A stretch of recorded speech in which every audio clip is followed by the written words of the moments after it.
17 अक्टूबर 1814 की एक शाम लंदन की न्यू स्ट्रीट के एक घर में 4 साल की नन्ही हाना बैमफील्ड अपनी मां के साथ बैठी थी।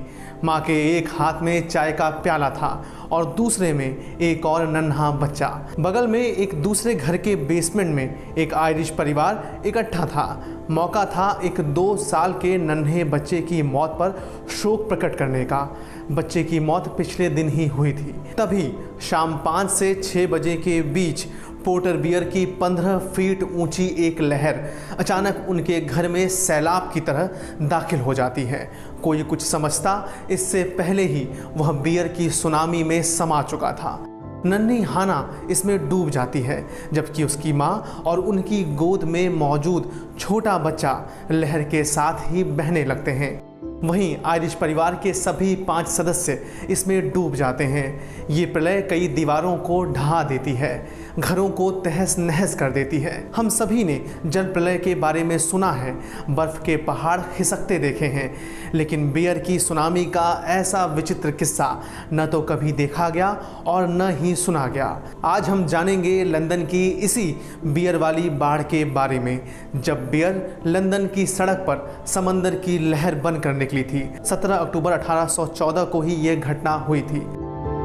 नमस्कार, मैं हूं मुकेश और आप देख रहे हैं देश दुनिया की ऐतिहासिक घटनाओं पर आधारित हमारा विशेष शो झरोखा।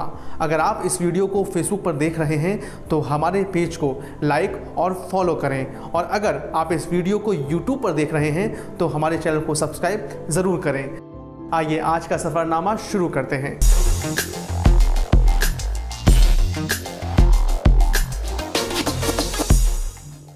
दुनिया में बियर की कई तरह की किस्में हैं। इन्हीं में एक किस्म है पोर्टर बियर की। साल 1700 के दरमियान इसे लंदन में ही इजाद किया गया था। गहरे रूबी भूरे और काले रंग वाली डार्क बियर का स्वाद चॉकलेट और कारमेल जैसा होता है। जिस कंपनी ने इसे बनाया था उसका नाम था हॉर्स शू ब्रेवरी।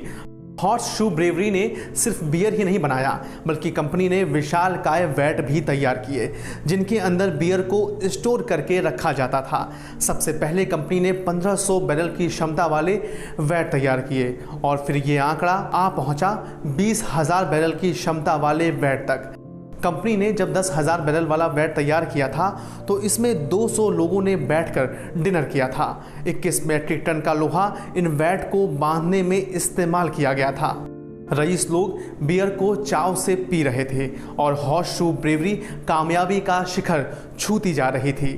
1811 तक यह लंदन में 1 लाख बैरल से ज़्यादा के सालाना प्रोडक्शन के साथ छठी सबसे बड़ी ब्रेवरी बन चुकी थी।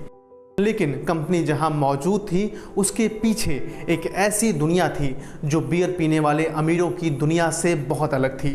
हॉर्स शू ब्रेवरी लंदन में टॉटेनहम कोर्ट रोड और ऑक्सफोर्ड स्ट्रीट के मुहाने पर थी। कंपनी के ठीक पीछे एक ऐसा रास्ता था जो एक छोर से बंद था। इसका नाम था न्यू स्ट्रीट। यहीं पर सेंट जाइल्स झुग्गी बस्ती थी, यानी गरीबों का ठिकाना। यहाँ क्राइम रेट बहुत ज़्यादा था और ये एक तरह का बदनाम इलाका था। किंग्स कॉलेज लंदन में आयरिश लेक्चरर प्रोफेसर रिचर्ड के क्लैन ने इसे एक ऐसी जगह के रूप में परिभाषित किया था जो सामाजिक और आर्थिक पतन के कगार पर थी। झुग्गियों में ज़्यादातर लोग आयरिश मूल के थे और इनमें से कई घरों के बेसमेंट में रहते थे।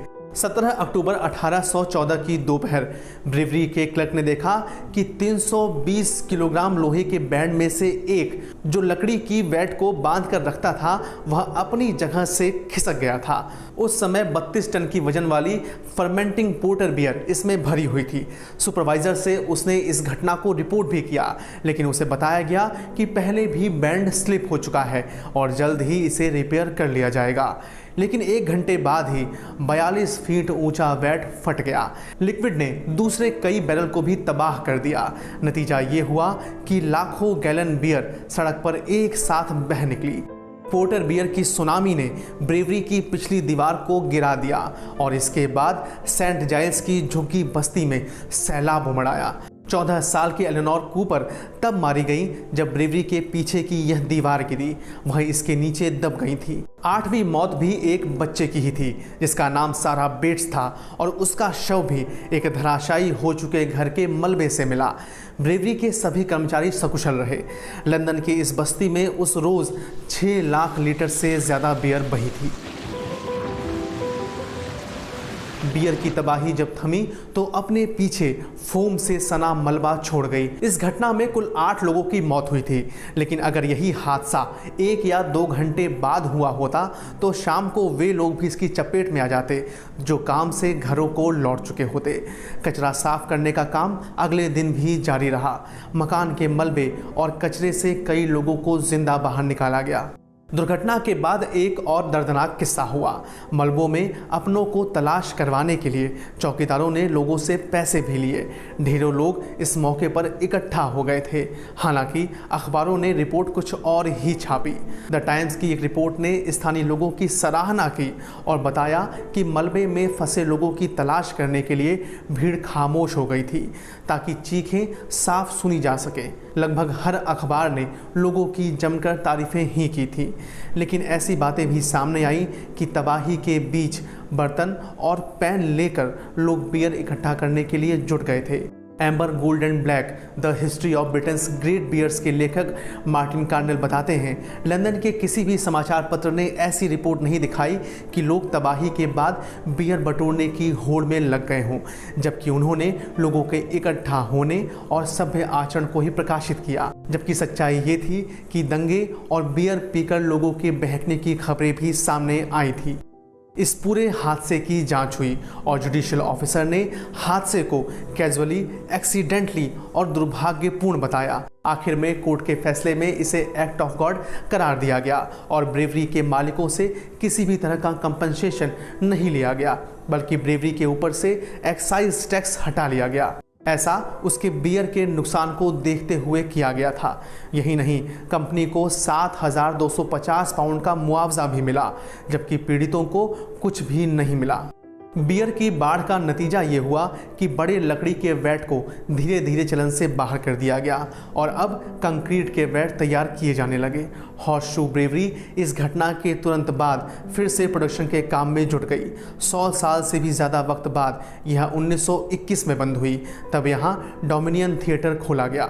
आज से 200 से ज़्यादा वक्त पहले जहाँ यह हादसा हुआ उस जगह इसका कोई निशान नहीं मिलता है। इस घटना से जुड़ा कोई भी मेमोरियल नहीं बनाया गया। हालांकि एक स्थानीय पब द हॉलबॉर्न विपेट हर साल इसे लेकर एक स्पेशल एनिवर्सरी ज़रूर मनाता है। चलते चलते 17 अक्टूबर को हुई दूसरी घटनाओं पर भी एक नज़र डाल लेते हैं। 1817 अलीगढ़ ओरिएंटल कॉलेज के संस्थापक सर सैयद अहमद खां का जन्म हुआ। 1933 अल्बर्ट आइंस्टाइन नाजी जर्मनी से भागकर अमेरिका पहुंचे। 1955 एक्ट्रेस स्मिता पाटिल का जन्म हुआ। दोस्तों, अगर आप अपनी पसंद का कोई किस्सा इस शो में देखना चाहते हैं तो हमें लिख भेजें mukesh@editorg.com पर। हम उसे इस शो में शामिल करने की पूरी कोशिश करेंगे। झरोखा के आज के एपिसोड में इतना ही। अगली बार फिर मिलूंगा एक नए एपिसोड में एक नई अनसुनी कहानी लेकर। आप देखते रहिए एडिटर जी हिंदी।